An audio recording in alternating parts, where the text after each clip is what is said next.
One thing about the KCB, Kenya National Rally Championship, is that it is not easy. This would be endorsed by every crew challenging the 2011 series, having already had every possible condition thrown their way.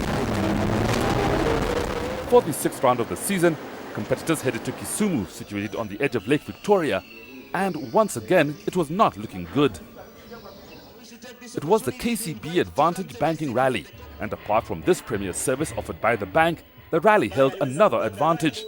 It had been voted the best rally of the season in 2010 and promised to deliver the same again. Kisumu is an important industrial and commercial hub, especially for sugar. And it was through the vast open cane fields on the fringes of the town that the rally stages were located. You know, we don't have much sugar in Kenya these days, so we're trying to create the awareness of that by taking the rally back to the sugar zone. But if it's going to rain and if there's a lot of mud, then, well, it can be anybody's rally. You never know. Lake Victoria itself is always a big attraction, but for the crews, there was no time to appreciate it, apart from adding a scenic backdrop whilst final adjustments were made to their cars. Kisumu is steeped in Kenya's rallying history, especially in the early days of the safari, when it was a welcome rest halt for those who managed to make it. The hosts in those days are still the same today, and the Kisumu Simba Club once again opened their clubhouse for the pre-event check. Most of the cars had been transported the 400 kilometers from Nairobi, including the Evo 9 of the championship leader Ian Duncan. He would have to fend off Alistair Kavanagh, but his biggest threat for the title was Carl Tundo, who had every intention of defending his Kisumu win of last year. But there's no in-house sort of...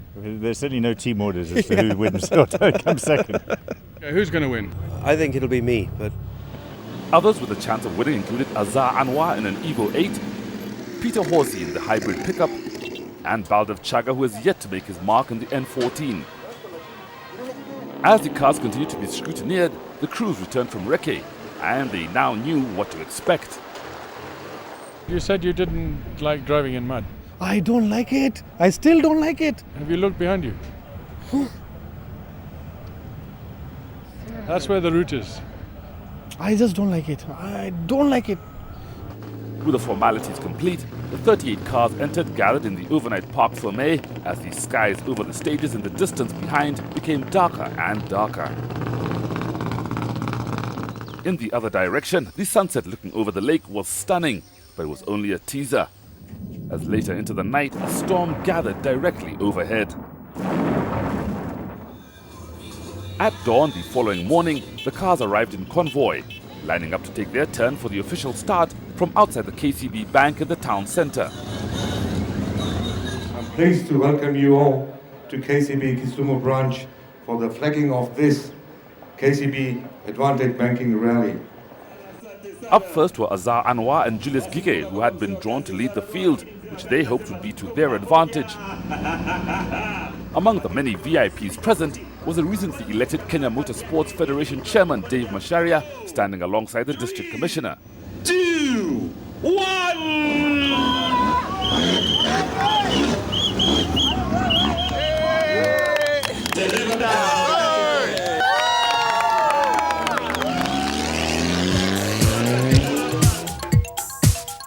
The competitive distance was 157 kilometers, split into 7 sections.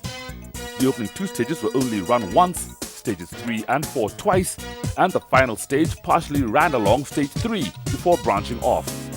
Stage 1 was the shortest at 17 kilometers compared to stage 3, the longest, at 27 kilometers, including a steep hill climb.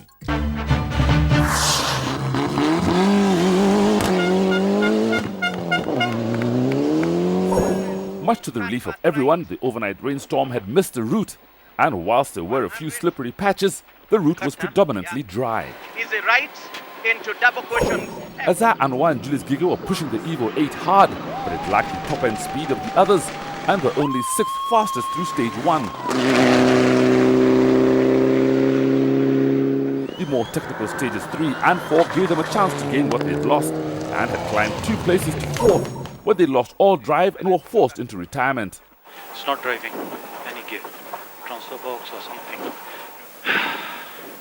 This was our kind of rally. And we didn't even hit it anywhere. It's just going nicely. You can see the car, no damage anywhere. Yeah? It's just something let go in the gearbox or in the transfer box.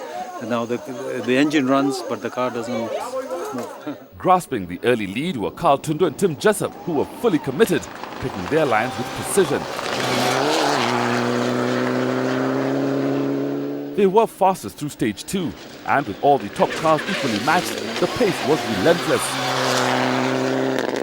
They were still in the lead when they hit a rock which broke a rear arm and had to withdraw from the race. That must be a big rock. No, it wasn't. It was a tiny little rock. It just hit exactly the right place to where the cross member joins the arm, and it just snapped it off. They're so weak, these cars. Ian Duncan and Amo Slutch took over the lead, but knew the pressure was on and focused on staying clean on a rally that was full of hidden obstacles. They were fastest through stage 1, and with years behind the wheel, knew exactly what lines to take to achieve the best time.